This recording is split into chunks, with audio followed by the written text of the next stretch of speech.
What is the science of reading? What are leaders doing to accelerate reading achievement? We answer these questions and more in Science of Reading Leadership, Guiding Minds, Transforming Lives, powered by Just Right Reader. Welcome to another episode of the Science of Reading Leadership Podcast.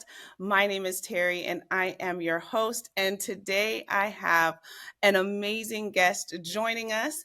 And I am so excited for you all to hear all that he has to share. I have been excitedly reading all of his content and just diving in. And I've been so excited. I know you will be too. I am joined today by Dr. Timothy Rasinski. He is a professor of literacy education at Kent State University and the director of its award-winning reading clinic. He has written over 200 articles and has authored, co-authored, or edited over 50 books or curriculum programs on reading in education. This is really exciting because in 2010, Dr. Rasinski was elected into the International Reading Hall of Fame. His research on reading has been cited by the National Reading Panel and has been published in journals such as Reading Research Quarterly, The Reading Teacher, Reading Psychology, and the Journal of Educational Research. Welcome, Dr. Rasinski. I'm so excited to talk to you. Thank you for taking the time to join our podcast. Hi, Terry. I'm just delighted to be with you. And thanks for setting the bar real high when it comes to trying to become an expert. I like talking about fluency, so I hopefully be able to provide reasonable answers to the questions you might ask. But I'm glad to be here and talk fluency with you guys. Fantastic. Now, before we get into all of the research, one of the things I always love to understand and know from our guests is how they got into education. I would love to hear how you got into education research, but I even more so want to know how you came to education because you were a teacher. So talk to me a little bit about Well, how you came into yeah, education. it actually goes back, if you want to go back all the way. My undergraduate degree actually is in economics, and I was in ROTC at the time in college, so I spent some time in the service. And when I got out, it was a time when I started thinking, what do you want to do with your life? And I come from a family of teachers, and I thought, maybe that's a place to go. So I went back, used the GI Bill to become a teacher. I worked as both an elementary teacher and an intervention teacher outside of Omaha, Nebraska, and just got more and more interested in kids as an interventionist. Um, I started wondering, what is causing kids to have trouble in reading, Right. and of course, phonics and vocabulary and comprehension. But it just so happened I was working on my master's degree at the time, and the professors had us reading some of these articles that were just beginning to appear on reading fluency. One was called The Method of Repeated Readings by J. Samuels. Another one was called After Decoding, Then What? What happens when you teach kids phonics and they're got pretty good at it, but they're still not making any progress? And according to Carol Chomsky, the answer was working on fluency. So I started to, employ these methods. They talked about repeated reading, assisted reading, and lo and behold, these kids began to make progress, much more than I had expected. And so I just got on that bandwagon back, 40 odd years ago. And I've been on it ever since, thinking, this is something that a lot of people don't know, but I certainly did not know about it back in the day. And it's, it still is to a certain degree, kind of, pushed off to the side, I think. And, phonics is now the topic that we focus on when we talk about the science of reading. But I'm here to say that fluency's got to be part of that equation as well. And if we don't, we're going to be disappointed with the results. And I love that. I love how you're really bringing it back. I always say that there's nothing new under the sun and everything has its time back around. And here we are coming back to what the research really is giving us evidence about. Is that evidence is in the science of reading, phonics, and that whole body of work. And I agree with you that once they are really good at decoding, where do we go from there? So I'm Right. glad we're having that conversation. Can you elaborate a little bit on how developing reading fluency can really transform struggling readers into more proficient readers? Sure. And then why do you think that's such a neglected part of literacy education? Okay. Well, that's a complex question. uh, well, let me provide my, my two-bit explanation of fluency. One of the reasons why fluency is a bit misunderstood is actually made up of two sub-competencies: automaticity in word recognition and prosody or expression in reading. Right. Automaticity is the ability to recognize words effortlessly. I think you and I are great examples of that. When we read, how often do we have to stop and sound out a word or think about the meaning to a word? Most of the words are sight words. They're instantly recognized. And the significance of that is that when we read, rather than devoting our attention to trying to figure out the words, we already do that automatically. We can devote that attention to the more important task in reading, of course, which is comprehension. Think about the kids who are pretty good at phonics. They can decode the words, but they're slow. They're full of effort, letter by letter, sound by sound. I like to say, God bless these kids for working so hard, but they're putting all their effort in the wrong area. What we want them Mm-hmm. to be is that reach that automatic level. So Mm-hmm. that's the one component.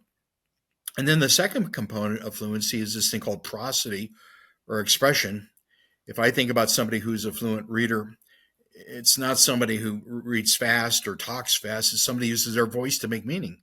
They get loud, they get soft, they get fast, they get slow. They have dramatic pauses. They change their voice when they become a different character as they read, and all that prosody is actually a reflection of the meaning of the text.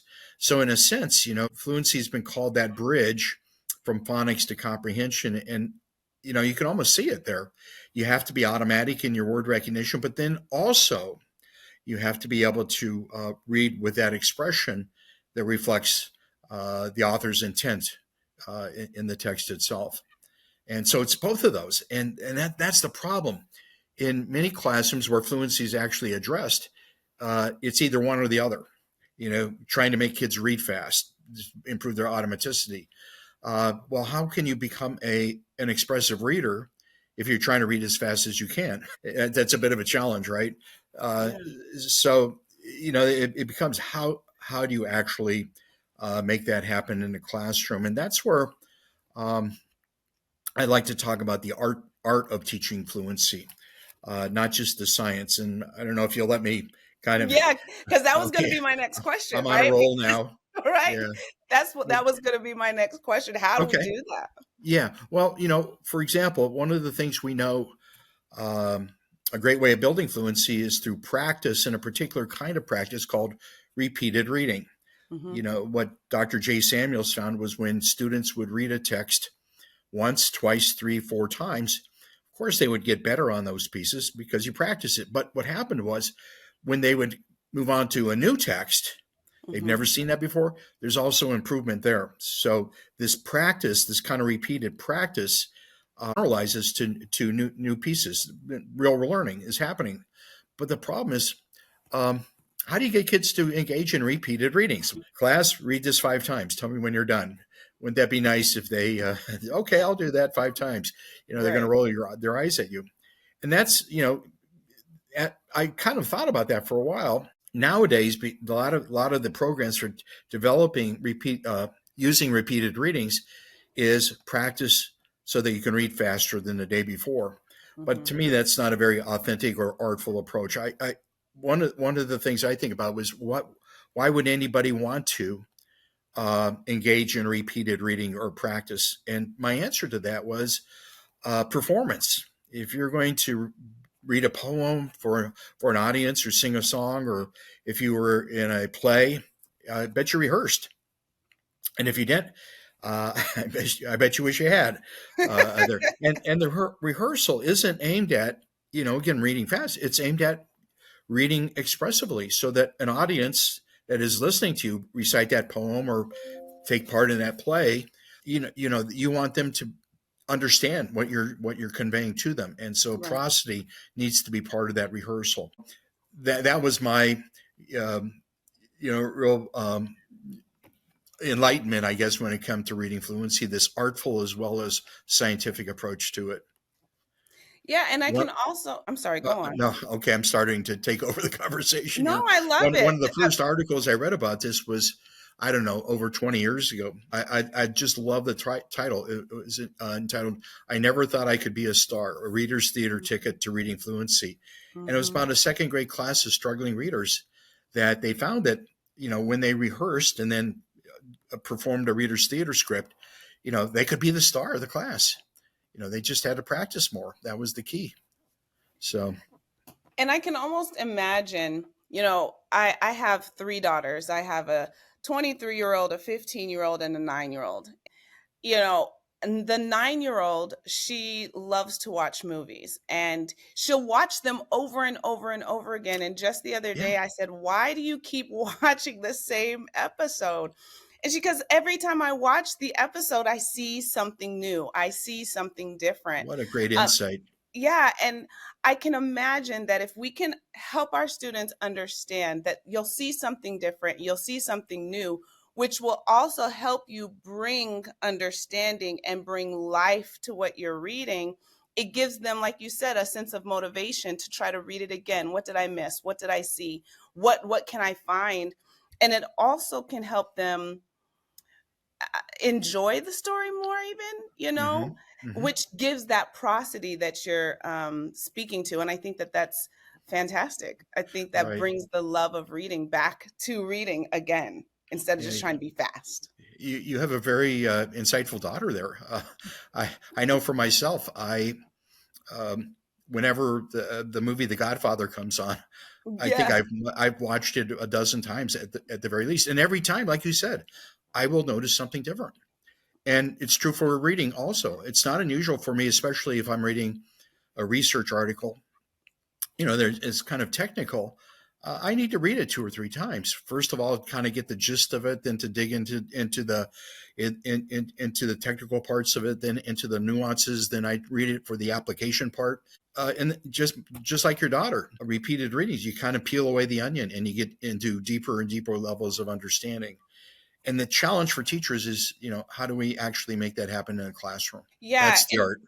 Yeah, that's the art. And the almost the follow-up question to that. I notice in education we tend to do these big pendulum swings, right? From one Yeah. real intense side to the other intense side. And you kind of made mention of it earlier about this over reliance on phonics, right? Now phonics is the latest craze, and we are really diving deep into phonics, which is great because I am a phonics believer, right? I know decoding is important. Can you talk a little bit about how we can assist leaders, assist teachers in, yes, understanding the importance of decoding and being fluent in that, Mhm. but helping them, because you made a statement. I loved this statement. You said the goal of phonics instruction is to get kids not to use phonics. When I first read it, I was like, wait, what? But then as I delved a little bit deeper into what you meant by that, I want you to speak about that and how can we get teachers to help students get that basic understanding, but not rely overly on it and Right, become right. more proficient. Yeah. Yeah, just to elaborate on that point, first of all, I agree with you wholeheartedly. We need to focus on phonics, vocabulary, spelling, all those go together. All of the And that strands. needs to be a critical part of our reading curriculum. Um, but we need to get kids to the point where um, they don't use phonics. Hmm. And Hmm. again, you and I are the best examples of that. Most of the words we encounter, they're instantly recognized Hmm. uh, because they're sight words. Hmm. Only maybe one word out of 1,000 do we have to take a close look at. That's when we apply our phonics skills to those words. But you need phonics to reach that point where the words become sight words. So that's important. But if we just leave it at phonics, we talk about the science of reading, and it seems that phonics, as you said, has become the dominant part of that. And although it's important, it's not the entire picture. The National Reading Panel back 25 years ago told us that it was, phonemic awareness, phonics, but also vocabulary, fluency, and comprehension. Those need to be part of the curriculum as well. Hmm. So, as a school leader, as a reading coach, classroom teacher, we have to make sure that all those elements are covered in our curriculum. Dr. Tim Shanahan, a good friend of mine, um, was at one time the director of reading for the Chicago Public Schools, and found what he did was he mandated that every day 20 to 30 minutes be devoted to each of those areas, phonics/phonemic awareness, fluency, vocabulary, comprehension. And what he found was that across the board, the reading achievement in the Chicago schools went up significantly. So that's the challenge, is how we've got a limited amount of time during the school day, Right. but how can we use that um, to make sure that each of those elements are part there? From the point of view of a school leader, um, we need to provide support for our teachers in that. More and more what I'm seeing happening in terms of professional development is on phonics, which is great. But um, I love it when I get a call and say, "Would you talk to my teachers about reading fluency?" Yeah. And I'm pretty good at giving kind of an overview for an hour or two, but then it's that continual support that's important.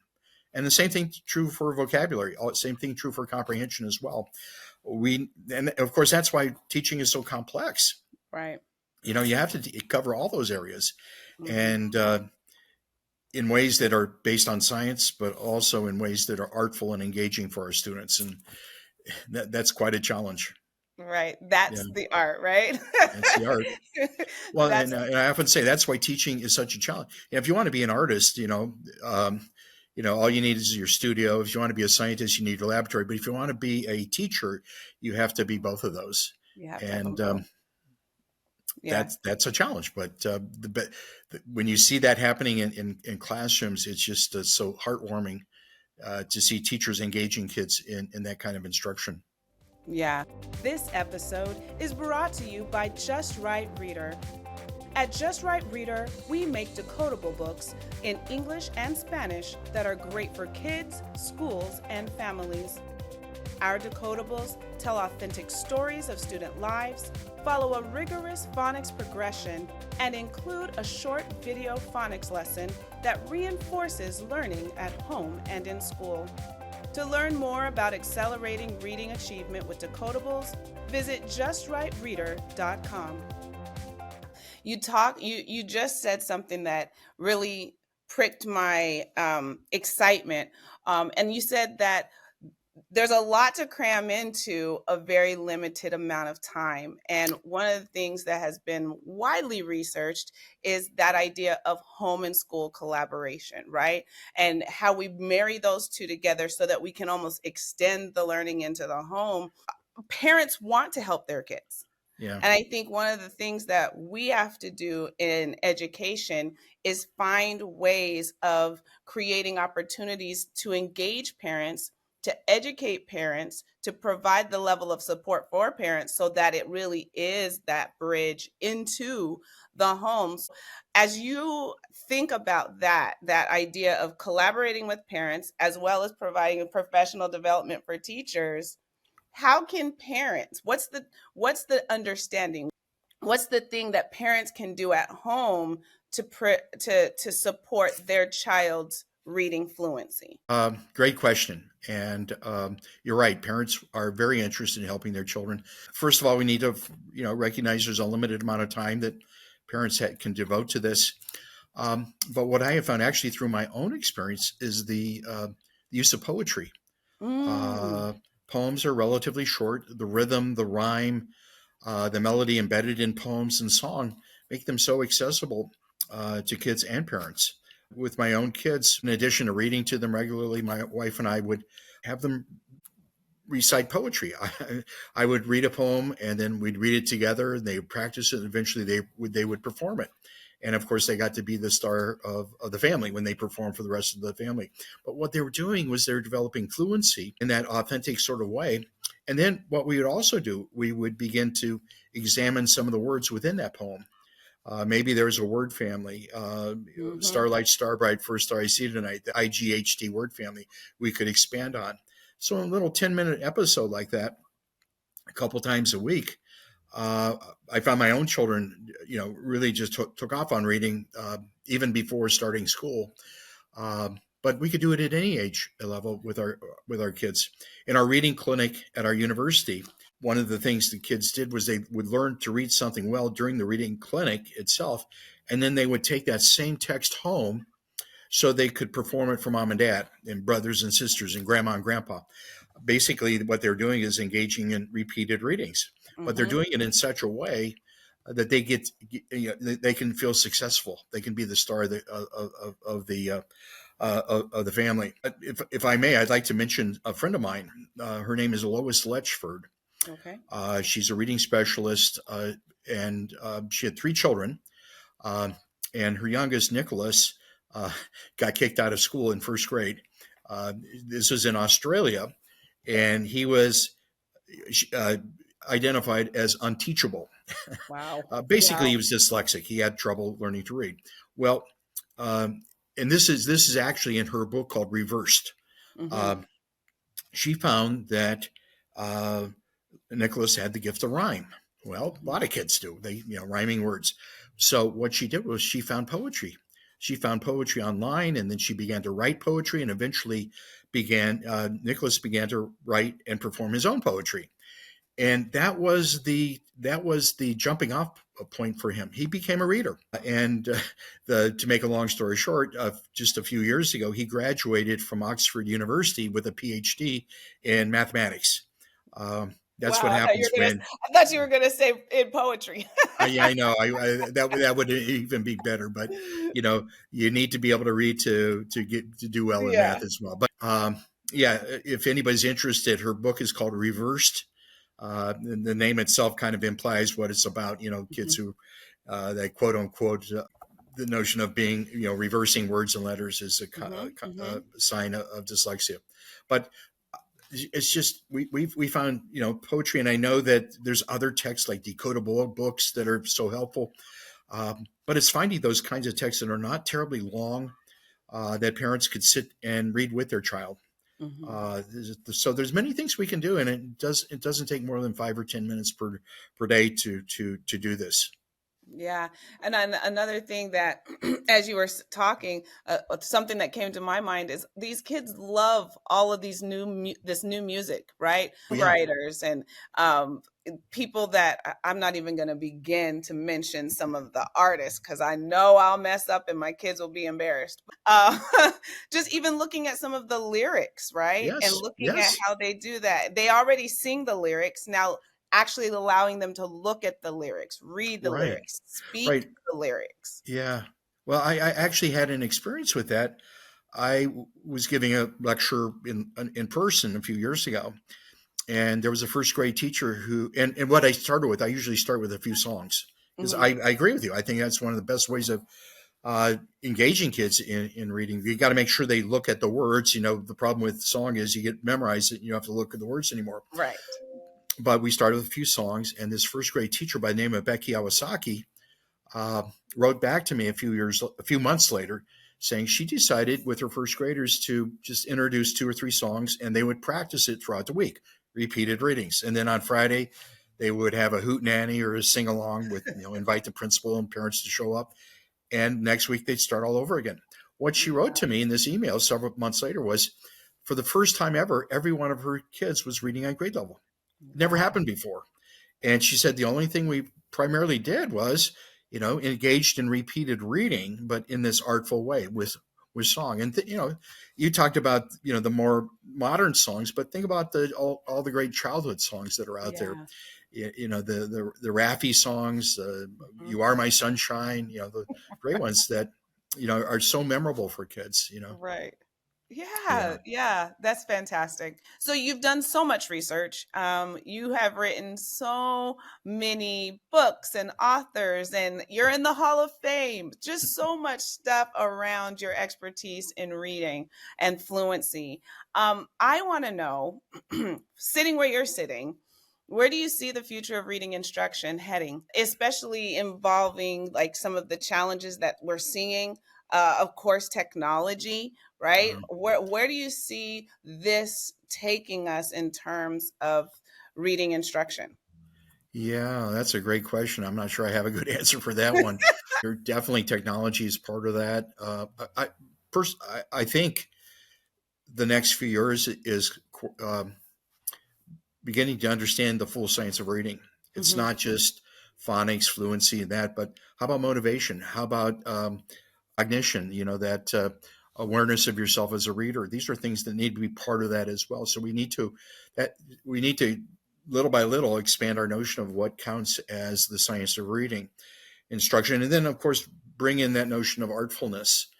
It's going to take time for sure, Hmm. but I think programs like this, you guys are in the science of reading leadership program that you have. We're moving in that direction. And again, this notion of technology, as important it is, it can't replace a teacher. I had this experience just a few weeks ago where I was talking about readers theater, and a guy wrote back to me. He says, "You know what? I discovered a new way to create readers theater scripts. I'll just go on to Chat GPT and tell him what I want." And he did, and it made a readers theater script. And I thought that, well, that's pretty cool. But you know what? I'd rather have teachers write scripts. I'd rather have kids write scripts. Hmm. We have kids. They read Arnold Lobel's Frog and Toad books, and Yes. after they read it in a story, they turn it into a script, and then they practice and perform it. Number one, of course, you're developing fluency, but look at what a better way to learn to write than by modeling your writing after Arnold Lobel, one of the great children's writers of all time. Hmm. Uh, I think we can't eliminate the teacher in all of this, and use technology, but keep that focus on the teacher and the children themselves. That is essential. Yeah, I really love that. I love this idea of what are the missing pieces, right? What is the heart? Like, what's the human element of all Right. this body of research? The motivation, the passion, right? Because those emotive parts of it really impact the comprehension. It Oh impacts the yeah. intention. What we are trying to get from it. It all is a part Right. of it, and I think that that's going to be a big part of the work that we start to see coming from it. So I Right. appreciate you bringing that up. Yeah. And there's these programs that are coming out, and they're based on science, but we have to keep in mind, to the extent to which will kids find these approaches engaging. Mhm. Yeah. One of the things I keep hearing from teachers around the country is, "Yeah, I'm required to do this, but I just see it draining the interest in reading out of my children." Mm. That's again going back to the artfulness of all this. Mhm. Make it engaging, authentic for kids. That's the key. Art and science together. Well, Dr. Rasinski, you are fascinating. I could probably sit here and talk to you and pick your brain for for hours, but I know Well, you're busy. I do have two more questions for you. The first one I ask all the time is what two leadership actions can district leaders? You talked about, coaches and principals and things like that, but really when we think about high level, where can we really speak to those leaders on how to support this literacy development, fluency, all of the things that you talked about? How can we help them support from the top down? mhm. Yeah, well, number one, literacy leaders need to become educated themselves in the complete science of reading. So that means I just gave a lecture at the Ohio Association of Elementary School Principals. That being leaders themselves, they need to be aware of what counts as good reading Yeah. instruction. That's so Yeah. that number one is educating themselves, but number two, uh, finding ways of providing that ongoing professional development for teachers. It's not just a one-off kind of thing; it needs to be ongoing. And of course, that's a challenge because there's a cost involved to it, and uh, then finding people who can deliver good professional development. But to me, that's it. You just don't graduate from your undergraduate teaching course and you're a full blown teacher. You need Mhm. that help, that support, and To me, that's the key. I love it. We're teaching kids, but we're also teaching ourselves, and that's an ongoing process, never ending. That's a cute that right there. I'm putting that as a meme on my social media, right? We're teaching kids, but we're teaching ourselves. We're all learning and growing Yeah, together, and that's how it gets yeah. better and I better mean, each time. I've been around the block a couple times, but I'm still learning new things. Uh, Reading professional articles, whether they're research or more conceptual pieces that teachers write. Um, it's something we need to recognize for all of us. I love it. Yeah. Now, you just said it. You said you're constantly learning, you're doing all the things, and we've seen all of the results of the things that you're doing. I want to know, how are you living your best life? What are you doing right now that is just making you feel so amazing and just awesome when you wake up every day? Well, that's an easy question right now. Um, we have my wife and I have 7 grandchildren, and 5 of them are under the age of 3. So, Nice. yeah. I mean, as soon as we finish up here, we're going over to my daughter's house to do some babysitting. But Oh, that's just to see perfect. that, be around the kids, and they're just full of joy. And then, like I mentioned earlier, they love poetry, they love song, and we sing all the time. And I don't show them the words. I'm not trying to teach them to read, but it's an easy bridge to get to Yeah. that point there. So that's my best life right now, and um, just the joy of being a grandparent. We waited a long time to become grandparents, but definitely well worth it. I love it. That's perfect. That's perfect. So, where can my listeners find you? How can we learn more about what you do, what you're doing next? How can we Okay. keep up with you? Yes, yes, yes. First of all, I have a website, timrasinski.com. So one long word. And I'll send that to you so that you can put in the notes. Yes. But on that website, number one, I do a blog, short pieces that I write. But more interesting, I think, I invite teachers to write.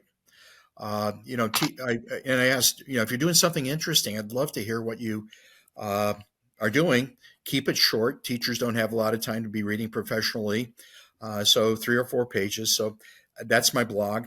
Also on my website, many of the articles that I've written over the years are there. Other resources that are everything's free, downloadable, savable, shareable. My bit little contribution. And then, secondly, for the past 4 years, I've been sending out free resources during the week for teachers. Monday, I call it Monday Morphology, a focus on word roots and vocabulary. And then Wednesday is Word Ladder Wednesday. Many of your folks listening, probably know that I do a lot of these word ladders. It's a word game for building spelling and vocabulary and word recognition. And then Friday, I do Fluency Friday. I will find a poem or a text that is seasonal, might be something that a teacher or a parent, for that matter, can bring into home or the classroom practice with their children. So, for example, I'm just thinking, come St. Patrick's Day, I posted an Irish blessing, and that famous song, "When Irish Eyes Are Smiling." Yeah. Um, so it's I put it on Twitter. Hmm. My Twitter feed is at Tim Rasinski 1.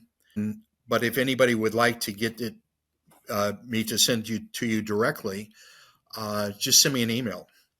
And my email address again is TRASINSK. Okay, so T Rasinski without the I at the end at kent.edu. And drop me a line and say, put me on your resource list. Beginning in August, when the school year starts up again, you'll get 3 resources from me as PDF files that, again, you can save, you can share, all free. It's my little contribution to the cause. So, And we are so grateful for your contributions to the cause. You are doing great work. We're grateful for your work.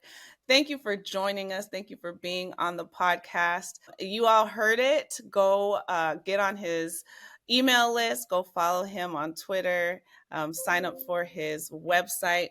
I'm grateful. I'm grateful. Thank you for um, being here. And until next time, happy reading, everyone. Thanks for joining us. If you found this conversation valuable, please subscribe and leave a review on your favorite podcast platform. We will see you next time on Science of Reading Leadership, guiding minds, transforming lives.